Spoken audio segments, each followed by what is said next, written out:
Ahorita te lo mando, Car. Sí, porfa. Ok. Sale.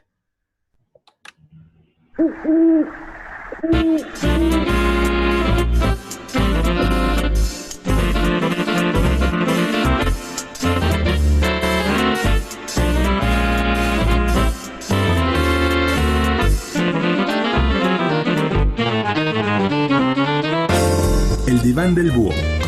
Análisis y reflexión sobre el ser humano y su mundo. Con Enrique Rendón e invitados. Bienvenidas, bienvenidos.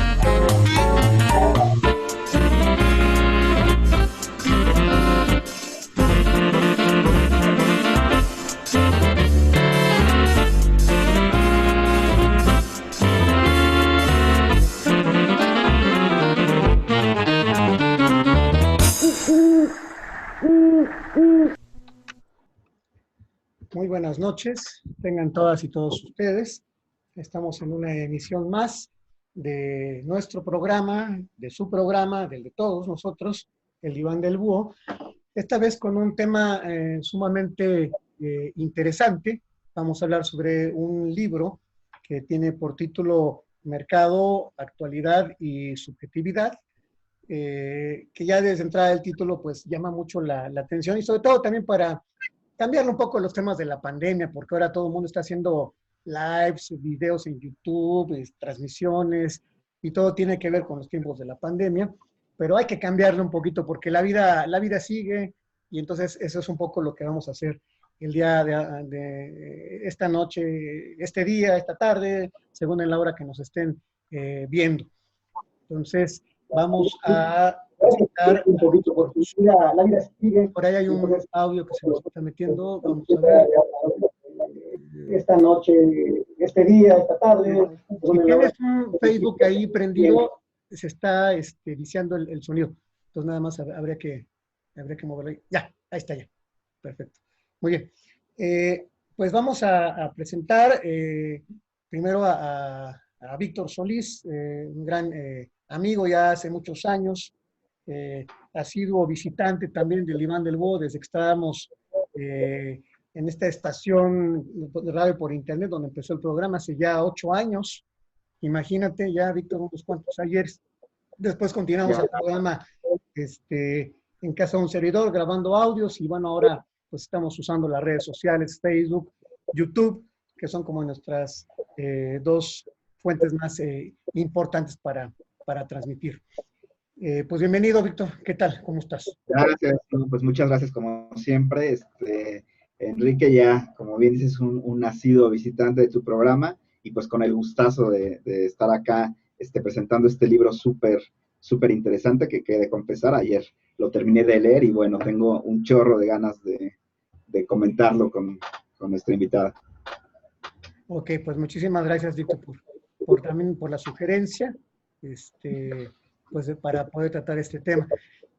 Y bueno, pues vamos a presentar a Carmen Franco. Tú eres psicoanalista y si gustas comentarnos un poco tu formación, dónde hiciste tu licenciatura, tu maestría, tu doctorado, para que el público pueda conocerte, Carmen. Sí, bueno, saber como que quién es esta que está aquí. Bueno, de formación, ¿no? Así junto, soy egresé de la licenciatura en psicología de la UNAM, en la FES Iztacala. Después hice la maestría ahí mismo en la UNAM, en CEU, maestría en psicología clínica. Después hice otra maestría en el CIEP, en el Centro de Investigaciones y Estudios Psicoanalíticos, el CIEP. Después estudié el doctorado en el mismo lugar que tú estudiaste la maestría, ¿no? En el ELEña. Y digamos, en esta inquietud, pues ahorita también estoy estudiando otro doctorado. Me gusta, pues, como a todos nosotros, ¿no? Esta parte de saber con esta pulsión epistemofílica, digamos, de así. Y bueno, me dedico a la clínica, también doy clases, he dado clases en diferentes universidades. eh, Ahorita estoy en la de Zacatecas. En fin, o sea, como trabajo en una asociación civil cuyo objetivo es como trabajar sobre comunidad, violencia, en fin, estos temas, ¿no? Ok, Y bueno, tengo muchos años dedicándome a la clínica. Uh-huh. bueno, pues seas muy bienvenida, Carmen, a este espacio.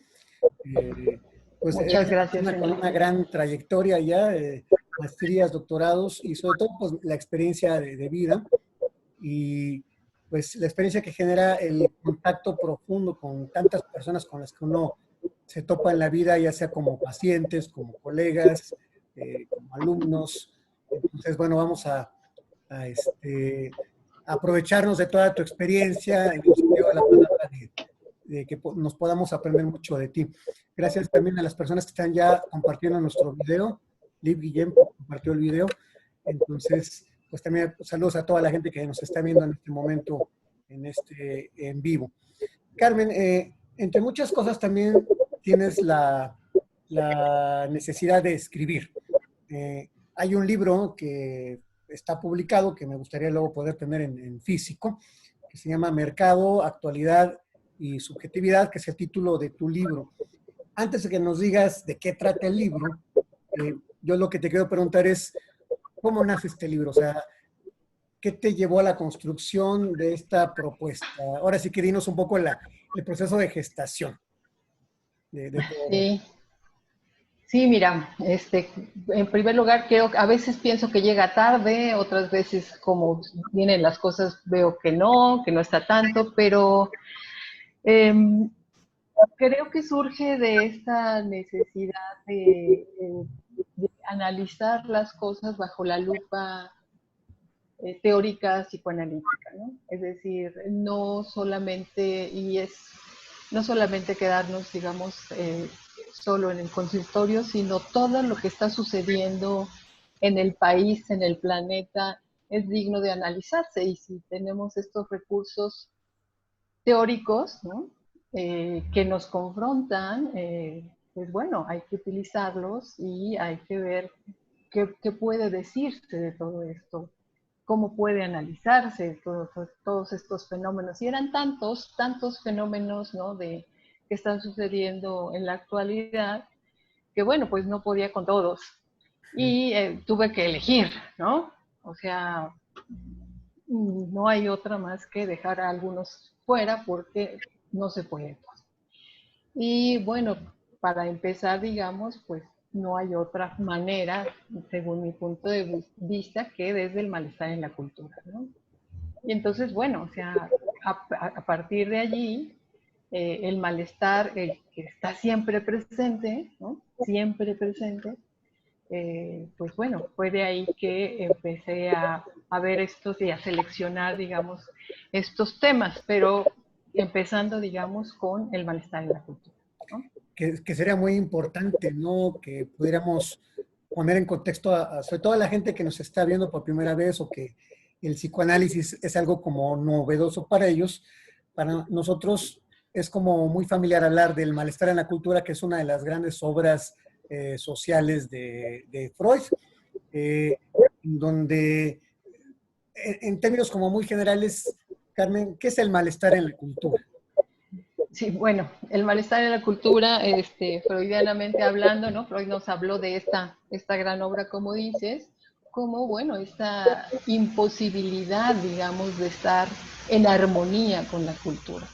Es porque hay cultura que hay malestar, porque sujeto y cultura, digamos, se dan al mismo tiempo, nacen al mismo tiempo, y como todo sujeto y como toda cultura hay una falta, hay una barra. Y entonces, bueno, o sea, la cultura, digamos, nos permite vivir más o menos armónicamente. Ese de más o menos es menos Menos más, que ¿no? más. Menos que más, armónicamente, bajo bajo el principio de dominar, digamos, las pulsiones, ¿no? Es decir, entre eh, estos, digamos, formas, ¿no? Estas construcciones teóricas freudianas, que son las pulsiones que están entre lo somático y lo anímico, digamos, siempre tienden hacia adelante, es decir, son indomeñables, son indominables. Y entonces, bueno, con la cultura se quiere acotar esas pulsiones para vivir armónicamente. Eso no sucede. No sucede, por eso hay malestar. Sí, armónicamente sería como lo ideal. Ahorita Freud lo planteó así como muy claro en estos términos que tú nos describes, pero ya, por ejemplo, Thomas Hobbes se había dado cuenta de esta agresividad humana, ¿no? En el Leviatán, él va proponiendo este estado absolutista que pueda de alguna manera contrarrestar esta violencia en la que estamos todos nosotros inmersos. Ujú. Sí, sí, claro, por eso digamos ese contrato social que propone después Rousseau, ¿no? O sea, ese asunto de, pues pongámonos de acuerdo, pero ese ponerse de acuerdo es imposible. Ujú.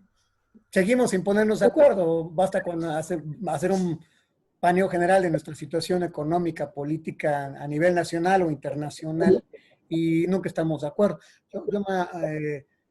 También viene a mi mente esta parte de las tres cosas imposibles o porciones imposibles de las que hablaba Freud, ¿no? Gobernar, educar y psicoanalizar. Y entonces aquí la gran pregunta que me hago como crítica para todos nosotros es, bueno, si esto es imposible, ¿por qué queremos seguir dando clases? ¿Por qué queremos seguir escribiendo libros? ¿Qué nos motiva, por ejemplo, en tu caso, Carmen, a escribir este libro de Mercado, Actualidad y Subjetividad? Pues mira, en esas profesiones imposibles me parece que em, en eso imposible hay que hacer cosas. Y una de esas cosas es plantear lo que uno piensa y bueno, no queda más remedio que sostener lo que uno piensa. Puede uno estar equivocada o no, pero bueno, hay que sostenerlo. Eh, Imposibles y por eso justamente estamos allí, ¿no? En esa, o sea, hay psicoanálisis, eh, pero no quiere decir, digamos, no es que no existe el psicoanálisis, es que esa imposibilidad es de acceder al análisis de todo, ¿no? Uh-huh, uh-huh. Suena muy kantiano lo que dices, ¿no? Esta parte de la cosa en sí, ¿no? Estamos en este intento y a ver si llegamos o no llegamos en esto. Uh-huh. Yo creo que no, o sea, no llegamos, lo interesante es como el camino, ¿no? No es Carmen, llegar a algún yo, lado. yo tenía una Sí, pregunta para ti a partir de leer tu texto, Carmen. sí, La parte donde hablas de la ciencia y la técnica, la epistemología, y bueno, a mí sí. es un tema que me fascina, tú lo sabes. Y me gustaría saber justamente cómo la ciencia contribuye al malestar en la cultura, porque probablemente se hable mucho del otro lado, cómo la ciencia propone bienestar, pero probablemente valga la pena ver el otro lado de la moneda, es decir, cómo la ciencia contribuye al malestar. No sé, Carmen, ¿qué reflexión tienes al respecto? Sí, sí. Bueno, la ciencia es como esa actividad, digamos, que siempre está rompiendo límites, ¿no? O sea, siempre está como transgrediendo eso que no se puede y, eh, y efectivamente propone, o sea, su propósito, digamos, sería crear el bienestar de los seres humanos, ¿no? Sin embargo, justamente por ese, como que la ciencia lo puede todo, ¿no? Hay como este asunto de que todo lo va a arreglar la ciencia, todo está descompuesto, pero todo lo va a arreglar la ciencia. Hay que apostarle a la ciencia. Bueno, justamente en esta apuesta a la ciencia es que no se puede todo. Es decir, no hay manera de que la ciencia pueda todo. Uh-huh. Eh, y lo interesante también es el camino. No puede todo. Pero eso fue un discurso que se dio mucho desde Comte, ¿no? Con el positivismo, en donde la ciencia aunada al progreso iba a traer como la felicidad de todos los seres humanos y la solución a todos y cada uno de nuestros problemas. Y a veces la ciencia nos ha todavía complicado más las cosas, ¿no, Carmen? Sí, por supuesto, porque digamos de lo que la ciencia se olvida es de ese productor de la ciencia, que es el científico. Y el científico es un sujeto barrado. O sea, el científico, ¿por qué habría que preguntarle al científico, a cada científico, por qué está investigando lo que está investigando? Y sería como muy interesante, ¿no? O sea, escuchar, digamos, esas hipótesis y esos desarrollos, en fin, porque eh, no es cierto que sigan un método, no es así, ¿no? O sea, como decían, vean lo que hagan los científicos, no les hagan caso a lo que dicen, porque eso no es cierto. O sea, dicen que siguen un método, pero no es cierto, es como esa parte eh, justo Aplica pulsional para el que mismo hace. Freud, incluso, ¿no? ¿Cómo? Aplica para el mismo Freud, es decir, Aplica para el mismo decía que... Freud. O Sí, sea, ¿por claro. qué un judío médico, ¿no? Decide estudiar, construir, ¿no? Es todo este andamiaje teórico de lo inconsciente, en fin, o sea, aplican para todo sujeto, por supuesto, para toda construcción teórica, científica, filosófica, artística, en fin, ¿no? Sí, tiene que ver con el Me, para qué. me da la impresión cuando, perdón, me da la impresión de cuando lo leí, bien prometeico, la ciencia prometeica, ¿no? Es decir, robando un poco el secreto de cómo solucionar los males. Y al final yo me preguntaba si el científico realmente, sí podemos concebirlo como aquel que desafía y que rompe paradigmas, que es algo lo que tú planteas, Carmen. Me gustaría mucho entender esa parte, decías. Sí, es decir, es desafía y es transgresor porque, Uh-huh. digamos, a diferencia, tiene ese rasgo perverso, ¿no? Porque a diferencia de los neuróticos que dicen, no te salgas de aquí, aquí quédate, el otro dice, ¿y por qué no? Uh-huh. ¿No? No se puede hacer, ¿y por qué no? Y entonces, bueno, eso le permite ir construyendo cosas, creando cosas, inventando cosas, más que descubriendo, ¿no? Son construcciones y en esa transgresión, ese camino es como súper interesante, ¿no? Pero son sujetos tachados, o sea, como se pelean entre ellos, como todo sujeto, nos echan tierra, esa teoría no, esa no, fulanito no tiene razón, menganito no, en fin, Es como el, sucede en todos lados. toda esta sociología de la ciencia que analizó Thomas Kuhn en la estructura de las revoluciones científicas. Los científicos son grupos de poder en donde dominan con un paradigma y cuando surge un paradigma emergente, pues va a ser descalificado por quienes tienen este dominio. Carmen, tú comentaste hace rato un término que me llamó la atención, que creo que es muy lacaniano, y me gustaría que lo pudiéramos como dar a entender a las personas que nos están viendo y escuchando. Decías hace un momento que el científico es un sujeto barrado. ¿A qué te refieres con eso, con que el científico es un sujeto barrado? El científico es un sujeto como cualquiera otro, es decir, y todo cualquiera otro está barrado, es decir, que para ser un sujeto, tú, yo y todos los demás, eh, estamos constituidos por una falta. Esa falta nos hace infelices, ¿no? Y neuróticamente decimos, si tuviera esto, sería feliz, pero no es cierto, es decir, ahí está constitutivamente esa falta y eso es justamente lo que nos hace como desear avanzar, caminar, eh, porque si no, digamos, ya estaría como todo satisfecho, ¿no? Ese sujeto barrado es, y bueno, a diferencia, digamos, sí, del sujeto de lo inconsciente, que ese solamente aparece y desaparece, ¿no? Es evanescente, es decir, cuando alguien llega a los consultorios, no estamos hablando de un sujeto de lo inconsciente, aparecerá, ¿no? aparecerá en algún resbalón, en algún lapsus, y entonces aparece y desaparece, pues, ¿no? Es un sujeto evanescente. El No sujeto sé si te Oye, contesté. Ajá. cuando hablabas de este tema del científico, sujeto barrado, también de algún efecto de aquello que lo produce, yo pensaba en Johannes Stark, ¿no? Este físico que ganador del premio Nobel en el 19, que cuando fue el régimen nazi, cataloga a Einstein como ciencia judía, ¿no? Precisamente, pues un poco ciego a las causas que lo producen él mismo y con esa facilidad lo llama pues, ciencia judía, ¿no? Denostándolo en ese sentido. Yo creo que ahí justamente podemos darnos cuenta de lo que estás diciendo, el científico es un sujeto barrado. Sí, sin duda, ¿no? También el psicoanálisis mismo era clasificado así como ciencia judía por los mismos nazis, ¿no? O sea, construcciones judías y por lo tanto deleznables, ¿no?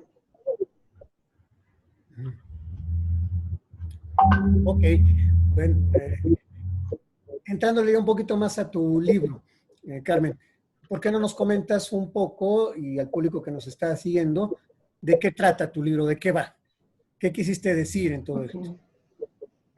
Quise como plantear, te digo, fenómenos que están sucediendo actualmente, ¿no? Y que bueno, que en otros me quedo corta, ¿no? Pero te digo que había que seleccionar. Y bueno, es como justamente esta cuestión de la ciencia, ¿no? ¿Qué está pasando con la ciencia?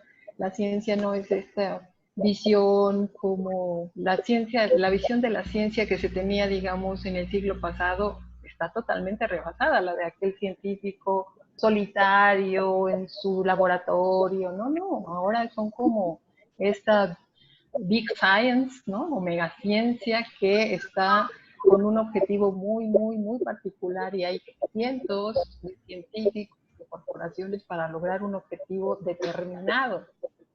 Ahorita mismo, ¿no? Por ejemplo, para la construcción, para la creación de las vacunas, es decir, todos los laboratorios, así como exclusivamente a eso y bueno, todo está captado también. ¿Cómo se relaciona todo esto, digamos, igual con el mercado, ¿no? Por eso es como mercado, actualidad subjetiva. Es decir, la economía de mercado que todo lo succiona, todo lo vuelve mercancía, todo puede comprarse, casi todo puede venderse, eh, como privando más el beneficio de las ganancias que del bienestar, a pesar de que se diga que la ciencia es justamente para el bienestar de los sujetos, ¿no? O sea, sí nos gusta comer aguacates, pero no nos gusta que esté deforestado el mundo porque si no, no va a haber oxígeno y así, y así, y así, ¿no? Como sí estamos en automóviles, pero el petróleo y los gases tóxicos nos perjudican más que nos ayudan y se vuelven como amos y nosotros estamos al servicio de ellos, ¿no? Al servicio del auto, al servicio de el teléfono, de estas cosas que decía Víctor hace ratito, como todos englobados en una tableta, en un teléfono, en fin, o sea, como esta falsa libertad que el mercado vende, libertad de consumir, libertad de consumo, ¿no? Soy libre porque compro lo que quiera y de veras compras lo que quieras, ¿no? O compras, digamos, lo que te ofrece el mercado. Entonces, bueno, es como esta parte de analizar el mercado, el lazo social, ¿no? Cómo se construye, cómo nos posicionamos, cómo se constituye el mercado como en su discurso, ¿no? Menciono, digamos, en el lazo social los 4 discursos, el discurso, además el discurso capitalista y el discurso de los mercados, ¿no? Que, bueno, tendría una estructura igual a la del discurso del analista. En fin, son como cuestiones a analizar y bueno, la cuestión de la madre, ¿no? La madre como formadora, ¿no?, de ese sujeto, y el padre como también, digamos, que hace advenir a ese sujeto, ¿no? En fin, y cómo se relaciona todo esto. Y bueno, sí, faltaron muchísimas cosas, pero bueno, pues eso ya será para otro libro, ¿no? O sea, no hay manera de abordarlo todo así Sí, ahorita que hablas del mercado, Carmen, pareciera ser que es una forma de vida que está relacionada mucho con el sistema del capital. Viene a mi mente, no puedo dejar de evocar en mi mente a Karl Marx cuando uno habla del mercado, porque ya desde ahí él se empezó a dar cuenta de todos estos peligros que podría traer la cosificación, la alienación, el manejar todo en términos monetarios, porque ahorita los cuerpos se venden, las modas se venden, las canciones se hacen por estudios de mercado, o sea, ¿qué es lo que quiere la gente escuchar? Entonces el mercado manda. Exacto. Entonces, ¿qué piensas tú de eso? Pues que hay que cuestionar esto, ¿no? Es decir, ¿qué papel está jugando el mercado? Y el mercado está jugando como en esta parte, como este padre atroz, ¿no? Que aniquila, digamos, ¿no? Aniquila a otros, a la mayoría, por el beneficio de unos cuantos, porque bueno, el mercado es, no podemos hablar así como no es el mismo mercado de los años 70, ¿no? Ahora es, digamos, el hipermercado, la globalización, digamos, en donde, por ejemplo, el mercado financiero que no produce nada, ¿no? No produce nada y puede causar devastaciones económicas en países. Y bueno, o sea, cómo tienen poder esta gente que maneja esta economía tremenda, y cómo se hace utilización, digamos, de este planeta, ¿no? Y si el mercado es tan devastador que si hay que deshacerse del planeta, pues que se deshaga en bien del capital. Y entonces, ¿cómo? O sea, tiene un límite en la medida en que, pues si se destruye la capacidad de regeneración de este planeta, pues la vida también se acabará. O quiénes vivirían bajo qué condiciones, ¿no? Son cosas que hay que pensar, ¿no? Me parece que hay que darles vuelta y hay que analizarlas, en fin. Amén, digamos, de la gente que llega efectivamente al consultorio con todo esto que está pasando, ¿no? No es que eso sea así, el mercado está allá, no tiene nada que ver con ese individuo que llega al consultorio, ¿no? No. O sea, es como esta parte, la idea del libro es como esto, cómo el mercado impacta, ¿no? Le da cierta forma al sujeto. No es de estructura, ¿no? Porque el sujeto siempre tiene problemas. En esta época, en la anterior, en la anterior, en la anterior, en la anterior, justamente por eso que decíamos de la falta. Pero cómo el mercado lo impacta, les da cierta forma, ¿no? El mercado De eso, nos... de esa va. Me hace recordar a una frase, Carmen, Sí. de Lacan, que me parece muy interesante y a lo mejor tú podrías ayudarnos un poco con ella. Dice algo así como, no hay progreso, simplemente creemos que ganamos porque no sabemos lo que perdimos. Y me parece que la Totalmente. lógica del mercado tiene que ver justamente con eso. Exacto, ¿no? O sea, que se cree que se gana porque no se sabe lo que se pierde. O sea, ¿se gana qué? ¿No? ¿Se gana qué?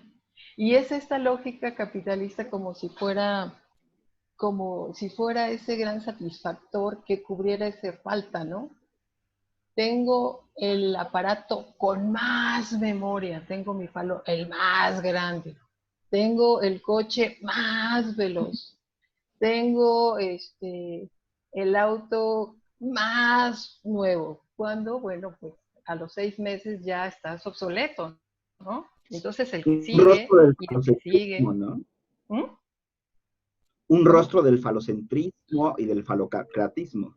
Totalmente, ¿no? Ujú. Totalmente, así como si fuera posible alcanzarlo, ¿no? Y hay movimiento, pero en ese movimiento justamente no nos damos cuenta de qué perdemos cuando pensamos que ganamos qué. Y en este caso es como ganar dinero y el dinero, digamos, pues da estatus y da poder, ¿no? Por eso la gente quiere ganar mucho dinero, para tener mucho estatus y mucho poder. ¿Y qué pierde? ¿Qué se pierde? Ujú. O sea, sí tienes razón en ese sentido, digamos, de ¿Cómo no pensamos pensar, cómo no pensar, Carmen, en el porvenir de una ilusión, ¿no? totalmente, ¿no? ¿Cómo no pensar en el porvenir de una ilusión? Pero así justamente con esa ilusión que está animada por un deseo, ¿no? La ilusión siempre está animada por un deseo, nos lo dice Freud mismo, y en esta ilusión es como nosotros mismos ahorita, ¿no? O sea, no hay manera de que no esté ese yo ahí eh, haciéndonos decir estas cosas, porque se podría inferir de esto que estoy diciendo, bueno, si todos estuviéramos en la misma lógica, no en este pacto social, pues entonces no habría tal cosa. Eso no es cierto, no es cierto, ¿no? Es decir, el porvenir de una ilusión está como esta ilusión sin falta, esta ilusión Mm. de esta sociedad sin problemas, ¿no? Esta sociedad armónica y digamos, pero eso, como bien lo decías hace ratito, Víctor, tiene que ver con qué perdemos, porque la sociedad, cualquiera, si tú le preguntas a alguien en qué, cuál sería su sociedad ideal, siempre está basada en el principio de exclusión, ¿no? Si no fuera por estos, estaríamos bien. Y si no fuera por aquellos, estaríamos bien. Y si no fuera por los que sea, estaríamos bien, ¿no? Por los judíos en el caso de Freud y de Einstein, lo que decían, por los negros, por los Los trans, por las mujeres tan solo, ¿no? En este asunto de, bueno, están locas estas. En fin, es decir, siempre se basa esa ilusión en ese principio de exclusión. Y sí tiene que ver efectivamente con este narcisismo, ¿no? Todos los que no son iguales a mí, ¿no? Ujú. Todos los que no son iguales a mí, no merecen. Y recuerda bueno, muchísimo, ¿a qué? Ya no te escuchamos, eh, Víctor. perdón, me recuerda muchísimo a cuando Freud dice algo así como, está bien, puedo ser el romano más pequeño, pero soy romano, ¿no? Sí, sí, exacto. Ujú. ¿No? Es decir, soy, y esto tiene que ver justamente también con la alienación, ¿no? Soy de esto, pertenezco a esto, me identifico con esto, estas circunstancias que uno dice para no caer en la parte excluida, ¿no? Ujú. Carmen, ¿tú estarías de acuerdo que una de las enfermedades, si podemos llamarla enfermedad social, sea el narcisismo? O sea, el mundo está enfermo de narcisismo, en este asunto de que lo mío es mejor que lo tuyo y si no eres como yo, entonces te voy a descalificar o te voy a excluir o te voy a atacar o incluso eliminar. Pues es que esa es una condición estructural, esa sí es una condición estructural. Digamos, no es que sea una enfermedad. Desde Ujú. mi punto de vista, como digo aquí, no hay como enfermedades mentales, sino lo que yo llamo manifestaciones de la subjetividad, ¿no? Ok. Pero esa, justamente, digamos, esa sí es estructural, digamos, esa parte eh, narcisista, ¿no? En donde pensamos que lo que yo veo, como yo lo pienso, pues es lo mejor. Y como yo lo veo, como yo lo pienso, desde mi punto de vista, pues está bien, pero eso implica que no vea, ni piense, ni reconozca ni cómo ve el otro, ni cómo lo siente el otro en fin. O sea, y digamos en este asunto de formar cosas, ¿no? O sea, somos un bloque de qué no somos, ¿no? O sea, no hay como esa posibilidad de conciliar, como decíamos hace rato, y ponernos de acuerdo en nada, ¿no? Lo genial es que el psicoanálisis en tanto práctica, bueno, no sé si estarán de acuerdo ustedes, justamente es una práctica construida para destituir el narcisismo, ¿no? Sí. O intentarlo, por lo menos, ¿no? Intentarlo al menos, es decir, cuando Freud compara, digamos, al psicoanálisis o a la revolución freudiana con la copernicana y con la revolución de Darwin, justo creo que lo que está tratando de decir es que el psicoanálisis es una tercera forma de ver el mundo que trata de destituir el narcisismo de alguna u otra manera, y creo que ahí el psicoanalista tiene mucho, no que decir, sino que escuchar. Mucho que escuchar, justamente, no es mucho que decir, sino mucho que escuchar, porque si no, tendría que ver como, así como la teoría heliocéntrica, bueno, el inconsciente como centro de todo, y dice, no, no, no, no, no, no, no, o sea, hay que escuchar, ¿no? El inconsciente no es centro de nada, es justamente lo que nos enseñó Freud, digamos que no hay eso, y que eso es totalmente una herida narcisística que tratamos de no asumir, de no darnos por enterados y hacernos como que no pasa, ¿no? Y sí pasa, pues, o sea, aunque no nos demos por enterados, ¿no? No queramos verlo, de todas maneras, ahí está. ¿Qué es lo que la mayoría o muchas personas no queremos ver o no quieren ver? Pues te diría, digamos, que justamente es esta falta en el ser. No queremos verla, que nos cuesta muchísimo, que cuando se atraviesa, digamos, por un análisis y se llega a eso que se llama fin de análisis, es como un dolor insoportable que uno dice, ¿para qué carajo me metí aquí? ¿No? O sea, ¿por qué me metí a esto? O sea, porque es un dolor que linda con la muerte. Y uno no quiere eso. El yo no quiere eso, ¿no? O sea, ese Y dolor con el que nos enfrentamos, los que tuvimos un poco la osadía de entrar a un análisis, ¿a ese dolor te refieres? a ese dolor me refiero, que hace que te preguntes, pero si yo no veía esto, yo estaba bien, ¿no? O sea, Tranquilo. Ajá. Pues es el dolor de pensar, como decía Bion, ¿no? y de la existencia, ¿no? Ujú. De la existencia, que justamente es el psicoanálisis que propone asumirlo, no como, pues, no hay que verlo y rápidamente hay que pasar a otro estado. Si estás triste, ponte alegre, y si estás deprimido o apachurrado, tómate un chocho y vuelve a producir, ¿no? O sea, sino como esto es parte de la existencia, ¿no? No es fácil, ¿no? Nada fácil, ¿no? No, así como uno tiene derecho a ser feliz, ¿no? Pues también tiene derecho a estar triste y estar apachurrado y estar aburrido, decía mi maestro de filosofía del arte, ¿no? Contemporáneo. Uno tiene derecho a estar aburrido y, Uy, pero eso va o en sea, contra de la, digamos, como una inercia capitalista, ¿no? capitalista de que si estás triste, no, ¿cómo? Tienes que alegrarte, o sea, no, tienes que ponerte a trabajar, o sea, es como no toques nada de eso, es como atentar contra un, ¿cómo podemos decirle? No sé si la palabra sea Ideología, una que, perdón. ideología, una Sí. ideología, ¿no? Es Ujú. atentar contra la ideología justamente capitalista que está buscando como cubrir justamente esa falta, ¿no? Sí, porque impacta directamente a la productividad, ¿no? Si estás apachurrado no puedes producir, pero si estás hiperactivo, pues métele, ¿no? O sea, Pero aparte impacta al ideal, ¿no? Porque el ideal justamente es la mejor época de la historia para vivir, y en esta época no tendrías por qué estar triste, ¿no? Dejáselo eso esa, a otros momentos históricos, dejáselo otro a otras personas que vieron otras condiciones, no las que tú estás viviendo. sí, como somos unos privilegiados, ¿no?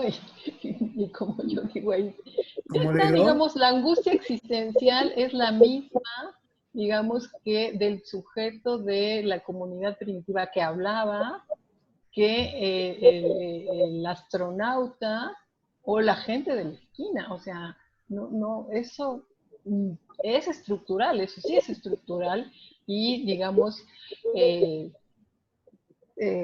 modos de producción, si los queremos de ver así, épocas, pasarán o lo que sea, pero bueno, si el sujeto es sujeto, seguirá atravesado por la falta y sufrirá por ello, sin duda. Y sin duda querrá siempre taparlo, ¿no? Claro, en lugar de problematizarlo o asumirlo, ¿no? Esa falta y esa angustia que es el existir mismo, tomar postura ante eso, no negarlo. Claro. Y veía un video de tuyo, Víctor, ¿no? Como decías, así como, ¿y qué sentido tiene en encontrar la causa, ¿no? O sea, sí, o sea, no sirve de nada, justamente. Pero darle vueltas y en ese camino de darle vuelta, una vuelta y otra vuelta y seguir hablando, ¿no? Hay gente que dice, ya me cansé de hablar de lo mismo, ¿no? Pero bueno, de repente dice algo que no había dicho antes. Y hay un movimiento allí. Eso es como lo interesante, ¿no? Que, como si fuera esta cuestión lineal de causa y efecto, ¿no? Por esto es esto y así. Entonces, si esto es así, entonces, si quito esto, entonces ya no voy a estar. No es así. Porque aparte justo ese es el anhelo cientificista, ¿no, Carmen? Encontramos la causa y entonces encontramos la causa y a partir de ahí está la cura. Y creo que justo eso está un poco en contrasentido de lo que piensa el psicoanálisis como cura. Sí, exacto, ¿no? Porque la cura no es la eliminación de los síntomas, totalmente, o sea, así, dicho así, no es la eliminación de los síntomas, sino como este montaje del dispositivo para que suceda eso, ¿no? Mm. Esa es la cuestión de la curaduría, ¿no? De la cura, pues, ¿no? En ese sentido de poner las condiciones para que suceda algo, ¿no? Pero todo esto al sujeto le lleva un esfuerzo y un costo doloroso. O sea, no es un viaje o una aventura que cualquiera quisiera hacer. Es más, nadie la queremos hacer. De repente, como tú dices, ya cuando nos metimos a este ajo, uno dice, ¿y para qué me metí en esto? ¿No? Sí, de repente, pero bueno, no hay vuelta atrás, ¿no? Así No, como, ya, ese es el problema, que los que nos metimos a este asunto ya no podemos echarnos para atrás, porque es esta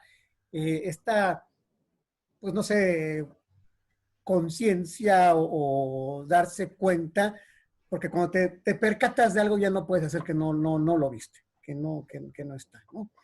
O sea, ya no hay Pero para no dónde hace hacerse. por qué el psicoanálisis en la actualidad y por qué el psicoanálisis en la modernidad, cuando está totalmente en contracorriente del mercado, en contracorriente, me parece a mí, del cientificismo y en contracorriente también, aunque suene un poco trágico, del bienestar. ¿Por qué el psicoanálisis? sí, sí, sí, sí. Bueno, pero yo diría que el psicoanálisis justamente nació con eso. Nació así, o sea, nació siendo vilipendiado, nació siendo criticado, nació, o sea, y con eso ha lidiado todo el tiempo. Y sí, A mí me gusta pensar, sí, me gusta pensar nada más que el psicoanálisis nace un poco con el estandarte en contra de los tres grandes valores de la Revolución Francesa, ¿no? O sea, en contra de la idea de la igualdad, en contra de la idea de la fraternidad y en contra de la idea de la libertad. O sea, eso me parece fantástico y por eso creo el psicoanálisis, ¿no? Por eso creo que existe y por eso creo el psicoanálisis.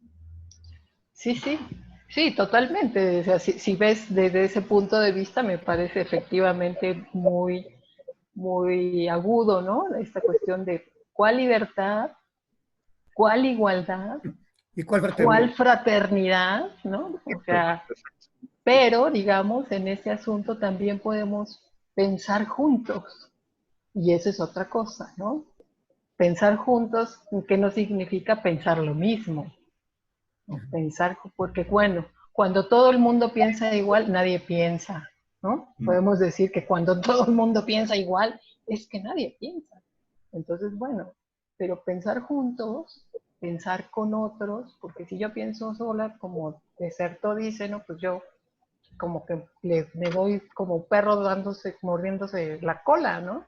Pero si pienso con otro, bueno, podemos ver diferencias. Pensar juntos es otra cosa que pensar lo mismo. Pensar lo mismo es como uniformizarse, alienarse, hablando como en un término marxista. O sea, más bien es ver que somos diferentes, que a lo mejor vamos a tener diferencias en nuestros propios pensamientos y que no tenemos que convencer al otro de la propia visión, pero esto es como un gesto de humildad ante el propio narcisismo, porque admitir que lo que yo pienso a lo mejor no es válido, pues sí duele, ¿no? Sí, bastante, pues no hay otros golpes más que al narcisismo, ¿no? O sea, no, me dolió muchísimo, es que me dolió, pero en el narcisismo total. O sea, Sí. no hay otros golpes más que al narcisismo. Pero uno tiene que estar dispuesto a esos golpes para poder pensar junto con otro, Sí. porque si no estoy dispuesto a eso, si no estoy dispuesto a considerar la posibilidad de que a lo mejor todo lo que maneja mi cosmovisión, mi forma de vida, a lo mejor ya no es operante o alguien me hace ver o me lo cuestiona, pues para eso se necesita, pues yo creo que mucha valentía para poder desestructurarse o, ¿cómo dices tú, Víctor? Desdibujarse, así es como tú lo entiendes. Bueno, un colega apenas el martes pensaba justamente en la idea de desdibujar. Yo no creo que al sujeto le desea desdibujar al yo, ¿no? Desdibujar al yo. Desdibujar al yo, desdibujar Sí, al yo. sí. Aunque siempre insiste, ¿no? Porque podemos Claro. decir esta cosa y de repente es que yo tengo la razón. O sea, vean que yo tengo. Pero bueno, siempre hay que estar atentos a eso, siempre, ¿no?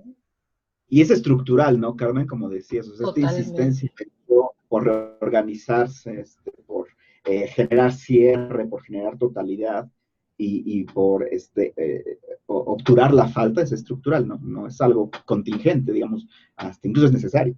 Sí, exacto, sí, porque si no, no habría ese movimiento, ¿no? Si no, no habría Mm, deseo, pues.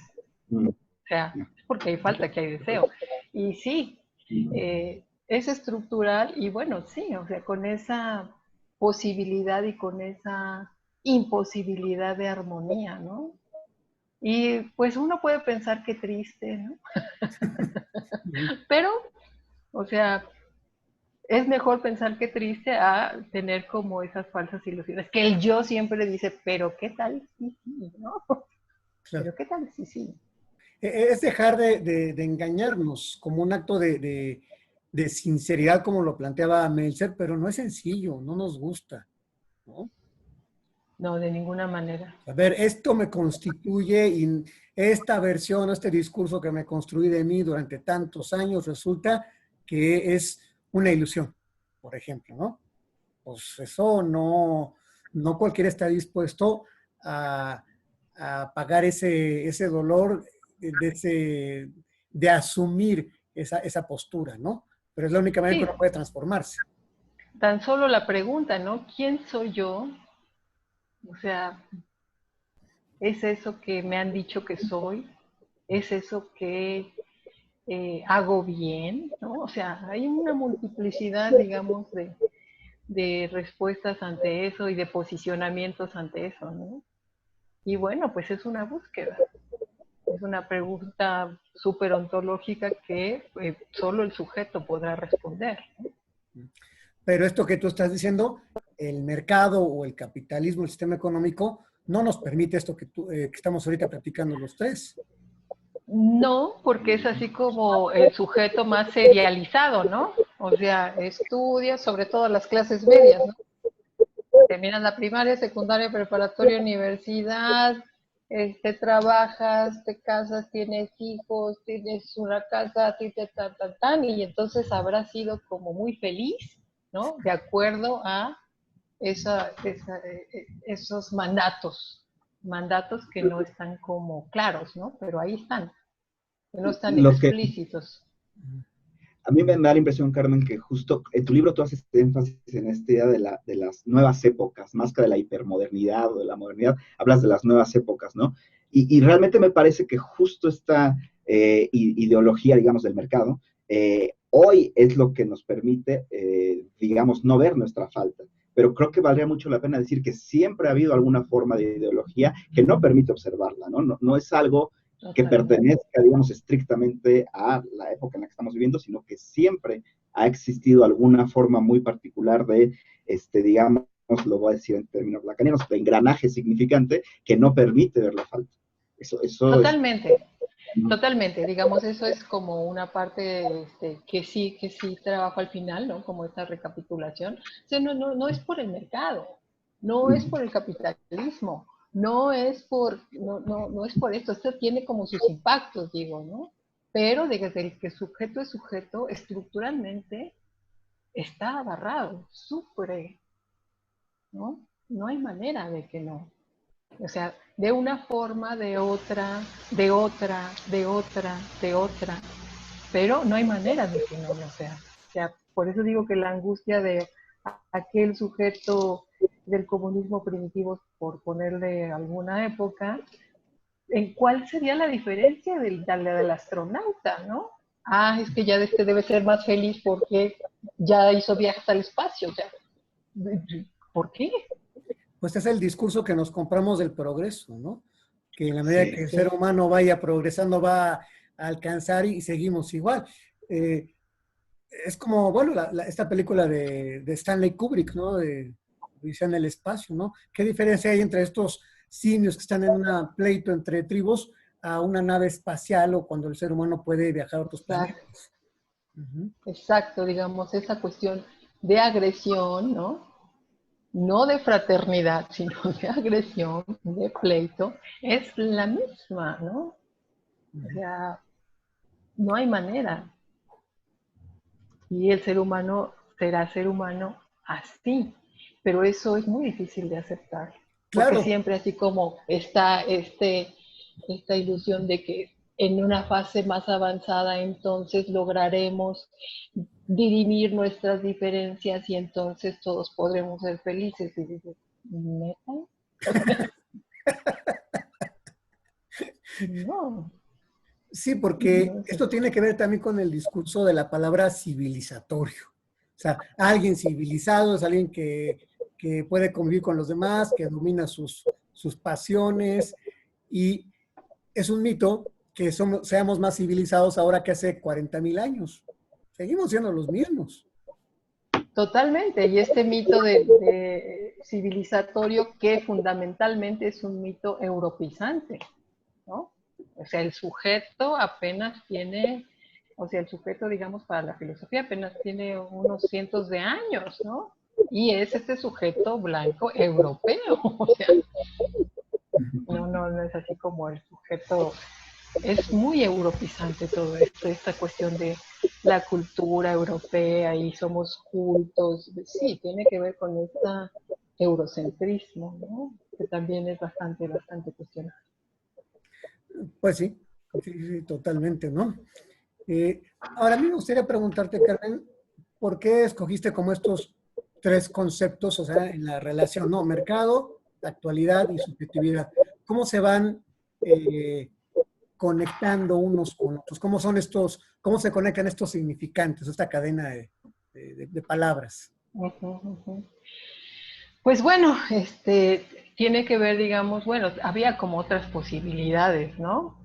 Como otros nombres, pero bueno, me pareció que estos tres significantes, ¿no? Sí pueden articularse y pueden derivar en varias cosas de las que yo trabajé, algunas, no todas, cómo, digamos, este mercado impacta la subjetividad actualmente, ¿no? Cómo la impacta, pero justamente no de manera estructural, sino de manera, digamos, sí, le da cierta forma, pero no estructuralmente. Porque, como decíamos hace un momento, digamos, este barramiento es del sujeto desde siempre, desde que el sujeto es sujeto, ¿no? Entonces, bueno, cómo todas estas cosas que devienen mercancía, porque el mercado, pues sí, lo devora todo y todo lo convierte en mercancía. Es decir, sí, eres vegano, ya tengo un nicho de mercado para los veganos, ¿no? Eres trans, ya tengo un nicho de mercado para eres consumes, ¿qué te diré? Probiótico. Tenis que X, ya aquí está el mercado. Consumes religiones, aquí está esto. Es decir, todo lo vuelve mercancía. Todo lo vuelve mercancía. Y esta cuestión como si la mercancía de suyo, ¿no? Por eso decías, tienes razón cuando dices que, bueno, que sí hay que ineludiblemente citar a Marx como esta cuestión si la mercancía de suyo llevara el valor. Y ¿por qué? O sea, como esa cantidad de dinero, ¿qué significa? ¿No? Y dices, bueno, los economistas nos dirán, bueno, pues sí, o sea, implica un chorro de cosas, ¿no? Tiempo, trabajo, movimientos. Sí, sí, pero ¿y por qué cuesta eso? O sea, ¿cuál es qué absurdo es esta acuerdo al que hemos llegado para pagar por algo, ¿no? Cierto dinero, o sea, como si de suyo la mercancía llevara el costo allí, ¿no? ¿No? O sea, son, te digo que los economistas ahorita me darían de coscorrones, ¿no? Así como, pues. Oye, y los emprendedores, ¿no, Carmen? Porque me parece, o sea, estos tres significantes, como dice Enrique, como de alguna manera se articulan también para producir este gran ideal del emprendedor, ¿no? Que es capaz de producir un objeto, fetiche ideal que va a venir a cubrir esa falta. Entonces, estos tres significantes también juegan para producir como esa nueva forma contingente, si tú quieres, de producir subjetividad, es la subjetividad del emprendedor, ¿no? Sí, claro, ¿no? Que está, digamos, el emprendedurismo es como este asunto de arréglatelas como puedas. Ese es el emprendedurismo, ¿no? Es decir, hazte cargo solo de tu salud, de tu educación, de la de tus hijos, a ver cómo le haces. Ese es tu asunto. No hay como esta economía solidaria y de mercado, que es como la alternativa que se plantea, ¿no? No sé, esta alternativa, economía social de mercado que tiene que ver con otras cosas. O sea, no es la panacea, por supuesto, siempre habrá problemas como lo estamos diciendo, pero como que es una alternativa, porque el emprendedurismo sí es así como, pues tú puedes solo, ¿no? O sea, plantéate una cosa y las historias de la red están llenas de esto, ¿no? Fulanito que puso una cosa y ya, ¿no? Y ya dice, soy youtuber y entonces ya tiene miles y miles de seguidores y entonces ya vive de eso y juega y etcétera. Es decir, como este ideal de, pues tú puedes solo, ¿no? Que también es como el asunto Muy de, narciso. sí, muy narciso, pero eso conlleva justamente lo que decía Víctor, pero ¿qué pierdes? Pierdes muchísimo, ¿no? Pierdes relación con los otros y puedes criticar, digamos, el ir a trabajar a una empresa y lo que sea, o sea, sí, sí, por supuesto, pero o a una oficina o lo que sea. Pero digamos, la ley implica que se pague el servicio médico, ¿no? Es decir, que haya esta seguridad. En el emprendedurismo es, pues arréglatelas como puedas, y si puedes. Y si no, pues muérete. Sí, sí. Pero lo curioso es cómo esto se establece como un ideal, ¿no? Realmente como algo a buscar. Ese es el tema que a mí me parece muy interesante. Un poco como Lacan plantea en el estadio del espejo, es decir, ahí está el ideal a seguir para todos, ¿no? Y con tres ideales te tienes que medir. Sí, sí, sí, sí, sí. Sí, es un ideal porque efectivamente nos lo plantean como, y sí, hay gente que sí, ¿y por qué no? Pero no es como el asunto es como seguir dejando, digamos, a este libre mercado que ni es tan libre, ¿no?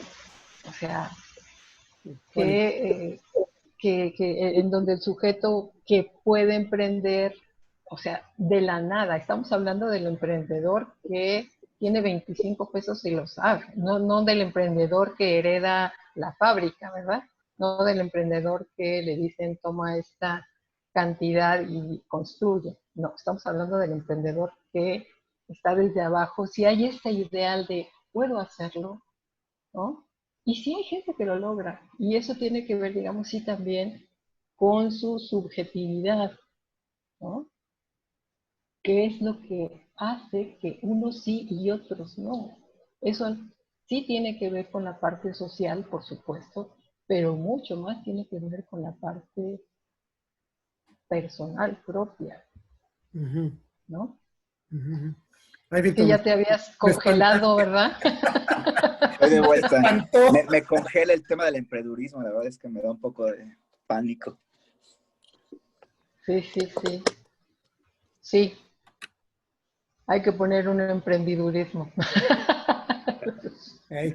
Oye, Carmen, ahorita escuchándote, lo que se me ocurrió pensar es, ¿tú piensas que el mercado determina en mucha medida a muchas subjetividades? O sea, en lugar de que el sujeto se autodetermine su subjetividad, el sujeto analítico, ¿no? O el que se somete a un proceso analítico, ¿el mercado también determina la subjetividad de una persona? Mm, Insisto, no es que la determine, pero sí lo impacta de cierta Lo manera. impacta, ¿no? Lo forma, O sea, lo... sí, le da un cierto lleguesín, por ejemplo, ¿no? O sea, sí lo impacta, ¿no? De alguna forma. No Pero, hay manera de librarse, ¿no? Pero ah, tiene la cuestión de cuestionar, eso sí. y así como se habla del sujeto de la ciencia en Lacan, sí se podría hablar plenamente de un sujeto del mercado, a mi juicio. Sí, sí, depende de lo que querramos analizar, ¿no? De lo que Mm. queramos analizar. Sí, o sea, si este sujeto del mercado está así atrapado, agarrado por el mercado y dice que se siente libre porque compra y vende y hace lo que dice que él quiere Y eh, emprende. y emprende, ¿no? Así como, pues soy libre y emprendo, o sea, ¿quién me va a decir que no?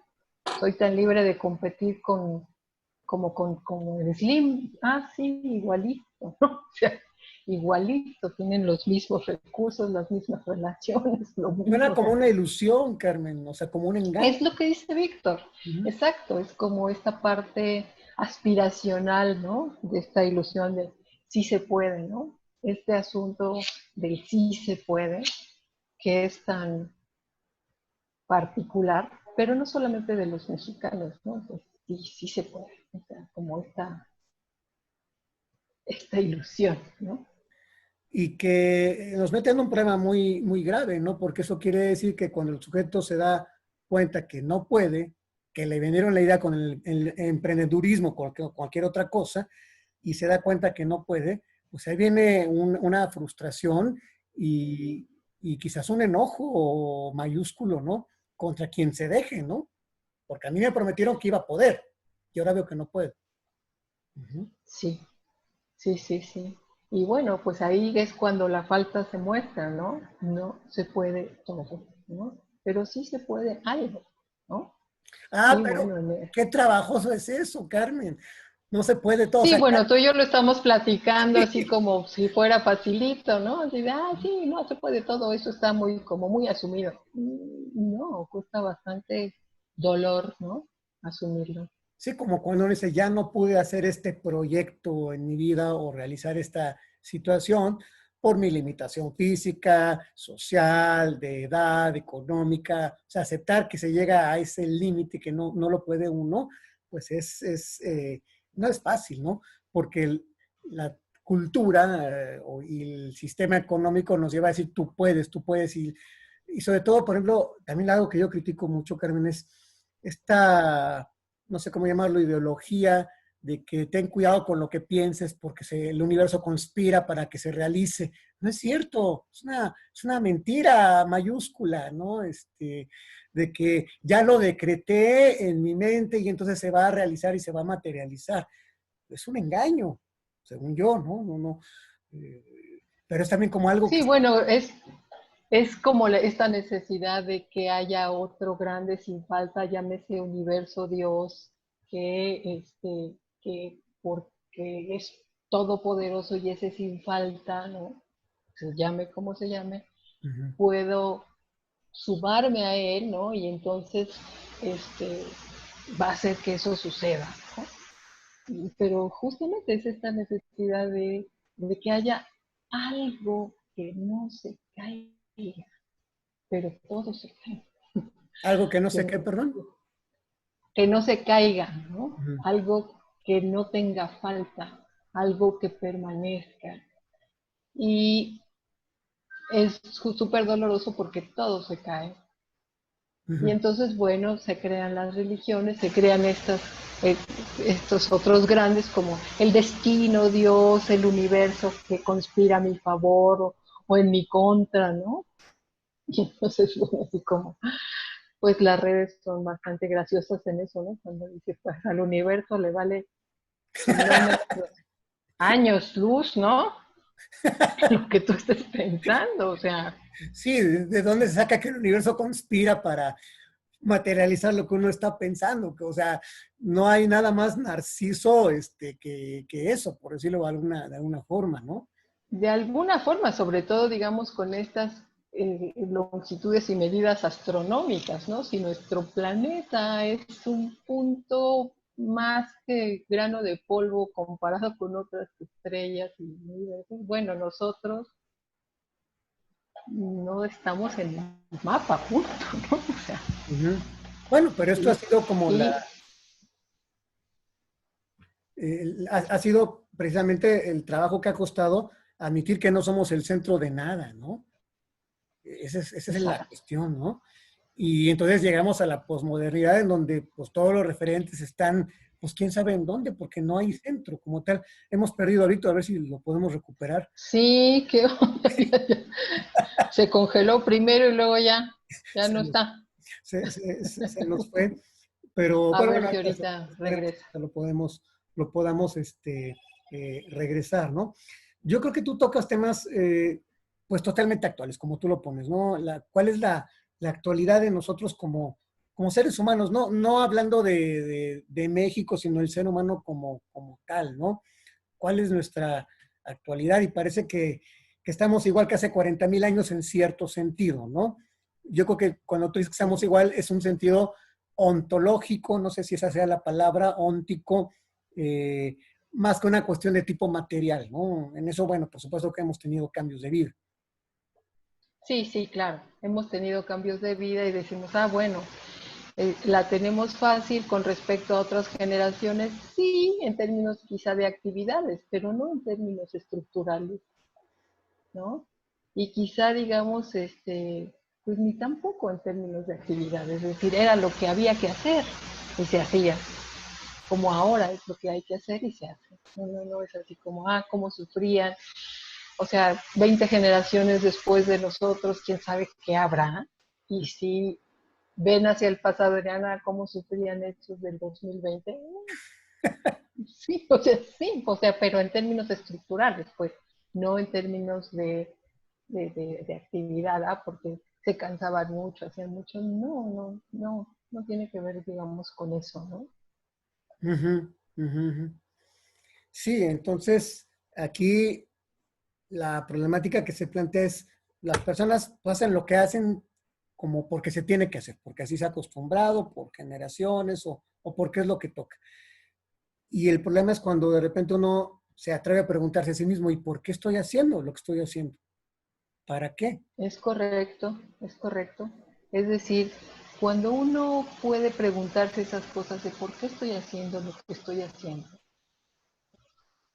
bueno, hay posibilidad de movimiento, hay posibilidad de análisis, porque si no es como así, te vas sin saber, ¿no? Ujú. Porque la tradición dice, y la tradición, pues la tradición no se mueve, ¿no? La tradición hace como que hace que las cosas estén compactas y no se muevan. Y las tradiciones se mueven.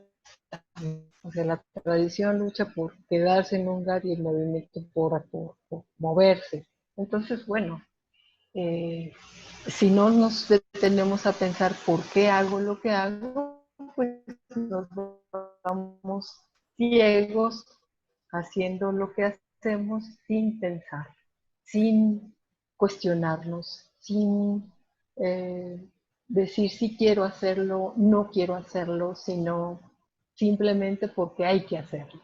¿Y por qué hay que hacerlo? Hay que preguntarse eso, ¿no? Cuando dices que muchos sujetos se pueden quedar, nos podemos quedar sin cuestionarnos, me acordé de la Apología de Sócrates, en donde él dice en ese texto, una vida sin examen no vale la pena de ser vivida.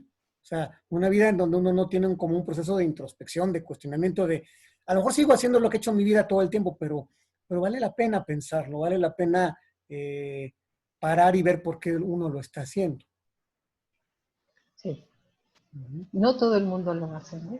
O sea, No, no, como no. De hecho, cuando lo hace uno, pues uno pasa a ser un bicho raro, una cosa así como que nadie más entiende, ¿no? Porque se cuestiona, pregunta todo, eh, pues estudió filosofía o hace psicoanálisis, o anda metido en algo que yo creo que el psicoanálisis atentará contra la tradición de las costumbres. El psicoanálisis es eso. pues mira, como está guiado por la ética del deseo, sí, ¿no? Porque bueno, o sea, como mi respuesta sería claro que sí, porque no es así como hay que hacer esto, porque hay que hacerlo, hay que hacer aquello, porque no, sino es como qué quiere el sujeto, qué desea, cuál es su deseo. Y digamos, sí, atenta contra la tradición, por supuesto. O sea, de hacer las cosas de la misma forma siempre, ¿no? ¿Y qué querrá el sujeto? ¿Qué desea el sujeto? Y es que esa Sí, me parece que sí. es una pregunta bien problematizadora cuando uno le pregunta a un paciente, a un amigo, a alguien, ¿no? ¿Y tú qué quieres? Híjole, es una pregunta súper conflictuante, ¿no? O sea, ¿y tú qué Sí, quieres? O sea, ¿cuál es tu deseo? Pues, qué voy a saber, ¿no? Porque sí, saber exacto. qué deseo, pues puede llevarme años, ¿no? Para saber qué es lo que realmente quiero, ¿no? Sí, Y viviendo en sí, una cultura que nos pide que las respuestas las tengamos así, en un tronar de dedos, efectista, inmediata, ¿no? Uh-huh. sí, claro, por eso el psicoanálisis es resistencial, ¿no? Uh-huh. Porque efectivamente ante todo es así como la rapidez, ¿no? Me siento mal, rápidamente siéntete bien. ¿Cuántas sesiones van a hacer? Terapia breve, 15 sesiones o lo que sea. Uh-huh. Digamos, no permite al sujeto pues tener, digamos, esa posibilidad de darle todas esas vueltas que decíamos hace rato, Uh-huh. como para preguntarse y encontrar cosas nuevas que ni se había dado cuenta que dijo, Uh-huh. ¿no? Sí, déjame compartirte algunos mensajes que están en el chat de aquí del Facebook para lo que Sí, están cómo diciendo no. la gente que nos está escuchando. Bueno, Manuel Rincón le manda saludos al maestro Víctor. Salvador Román tiene una pregunta bien interesante, a ver cómo la escuches, Carmen. Dice, entonces, ¿qué hacemos con el dinero que ganamos? Nos pregunta Salvador. Gásalo. Gastarlo, ¿verdad? Pues, sí. Es decir, ¿qué hacemos con el dinero que ganamos? Es decir, bueno, o sea, ¿qué hago yo para ganar ese dinero? ¿Qué se hace para ganar ese dinero? O sea, eh, y bueno, te digo que no hay manera como de salirse de ahí. O sea, es como, bueno, yo no voy a recibir dinero, voy a recibir, por ejemplo, trueque. Dices, pues sí, pero ¿cuánto? ¿Y de quién es? ¿Y cómo? Y a lo mejor lo que me ofrece el otro no es lo que yo necesito. A veces sí puedo, a veces no. Entonces, no hay manera de sacarse, ¿no? O Ok, sea, bueno, entonces no hay que decir, no hay manera de decir no ganes dinero. claro, O sea, ¿qué significa el dinero y para qué lo quieres? Sería otra pregunta. ¿Qué significa para ti el dinero? Le respondería qué significa para ti el dinero y para qué lo quieres. ¿y qué le representa? ¿Cuál es el simbolismo que se está jugando ahí, no? Exacto, exacto. Muy bien. Nos pregunta Juan Uribe, ¿el psicoanálisis es un existencialismo? ¿Tú cómo El ves, Carmen? psicoanálisis. ¿Por qué? Pues así nos lo pone Juan. Yo creo que ve que estamos tocando muchas cosas que tocan quizás esta parte existencial, ¿no? Pero nos pregunta si es un existencialismo. Me parece que sería, digamos, que rozaría con esa parte por la pregunta de la existencia, solamente. Ok. Ujú. Por ejemplo, aquí María Bonita nos dice, y me parece que justamente por ello el surgimiento del psicoanálisis es considerado el tercer golpe al narcisismo. Ujú. Bueno, Sí, entonces, exacto, ¿no? El tercer golpe, digamos, no estás en el centro de nada, ni del universo, ni eres una creación divina, ¿no? Eres producto de la evolución, y menos tienes, o sea, ni siquiera tienes un yo que no responde, que responde, digamos, eh, de cierta manera, pero quien tiene, digamos, ahí la primacía, pues es lo inconsciente, ¿no? Entonces ni siquiera es ese yo. Estamos, sí, o estamos sea, fritos, justamente por ¿no? eso. O sea, en Sí, ese sí, sí. sentido, ¿no? Porque ni somos el centro del universo como lo planteaba la teología, ni somos el centro de la evolución humana como lo planteaban, este, pues, la gente anterior a Darwin, pero ni siquiera somos el centro de nosotros porque es el inconsciente lo que se está jugando muchas veces en nosotros. Ujú.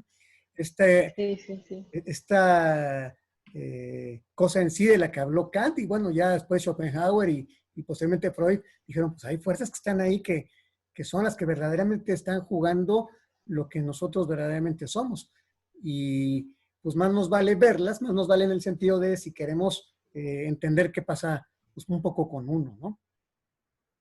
Aunque sea Sí. tantito, ¿no? Aunque sea de darnos cuenta de que ahí están, ¿no? Y que el esfuerzo vale la pena, ¿no? Parafraseando Sócrates, o sea, que valga la pena vivir en ese intento que están esas cosas ahí, ¿no? Pero pues bueno, Sí. y bueno, Víctor, pues quién sabe qué le pasó, porque lo teníamos primero congelado, luego lo tenemos en dos, igual tuvo Y algo. luego ya nos dejó. Estaba viendo si había mandado algún mensaje, pero no mandó Sí, yo ningún también estaba viendo mensaje. su teléfono, ojalá se pueda incorporar, pero bueno. Oye, Carmen, si queremos conseguir tu libro, eh, Modernidad, Actualidad y Subjetividad, ¿dónde lo podemos conseguir? Si la gente quiere leer tu obra.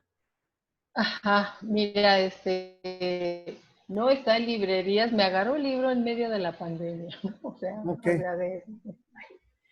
entonces, pues, pues mira, le voy a pedir a Víctor que si puede tener ahí unos o que me escriban a mi Facebook, ¿no? tu Y, Facebook. y bueno, nos ponemos de acuerdo para poder entregarlo o lo que sea. En Facebook estás como María del Carmen Franco, ¿verdad? Sí, en Facebook soy como María del Carmen Franco. Sí, te pueden mandar quizás un mes y un mensaje por el Facebook para que se puedan poner en contacto contigo. Yo soy uno Sí, de los que sí, quiere el libro físico porque tengo muchos libros electrónicos, pero no es lo mismo, ¿eh? Siempre uno, sea el sí, papel, sí, así el libro. Soy un romántico sí, empedernido, sí, sí, que ya no tenga caso tener sí, libros. sí, sí. Te entiendo perfectamente. Bien, Sí, vamos. cómo no. Ok, muy bien. Pues vamos cerrando este programa. Carmen, yo estaba pues, esperando que Víctor se pudiera incorporar. Si no, ya no se puede incorporar, pues también agradecerle a Víctor Solís el que me haya puesto en contacto contigo, porque si pude yo conocerte, fue gracias a mi amigo Víctor. Eh, y pues conocer pues toda esta obra que tú tienes, este libro que pues surge en estos tiempos, ¿no? Que yo creo que nos va a hacer mucho bien poderte leer y seguir platicando en esto, ¿no? Yo espero que no sea el único programa en el que estés aquí, sino que nos puedas acompañar en futuras Te sesiones. agradezco muchísimo, claro que sí, encantada. Sí, muy bien, Carmen. Un mensaje final que quisieras dejarle a toda la gente que nos estuvo viendo y escuchando. ¿Con qué te quieres despedir? Pues me gustaría decir que siempre cuestionemos, ¿no? Como digamos este asunto del cuestionamiento de nosotros, por qué hacemos lo que hacemos, por qué queremos lo que queremos, por qué estamos en donde estamos. Y bueno, hay que trabajarlo en análisis. Si no están en análisis, métanse en análisis. Ok, perfecto. Muy bien. Sí, pues siempre vale la pena una vida, diríamos, ahora recomponiendo Sócrates, una vida analizada, pues es una vida mejor vivir. No sé si sea una vida feliz, pero una vida mejor vivida, yo creo que sí. Con conciencia, por lo menos, ¿no? Entendiendo ciertas cosas. Asumiendo ciertas cosas, sí. Asumiendo, sí. Bueno, muy bien. Pues te agradezco mucho. Vamos a cerrar ya nuestro programa con nuestra cortinilla de salida. Agradecerles a todas y a todos su presencia, a Carmen Franco, a Víctor Solís y un servidor Enrique Rendón. Pues nos vemos en la siguiente emisión del Diván del Búho, que pues no sé para cuándo vaya a ser, pero va a ser en algún momento. Carmen, muchísimas gracias por tu presencia. A ti Enrique. Y bueno, pues nos despedimos con nuestra cortinilla de salida.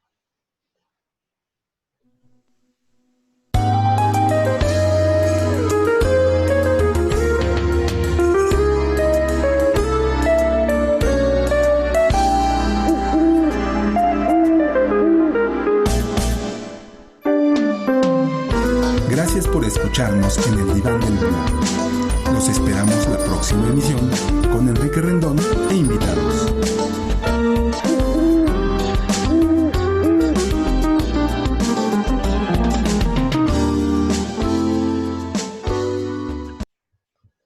Muy bien.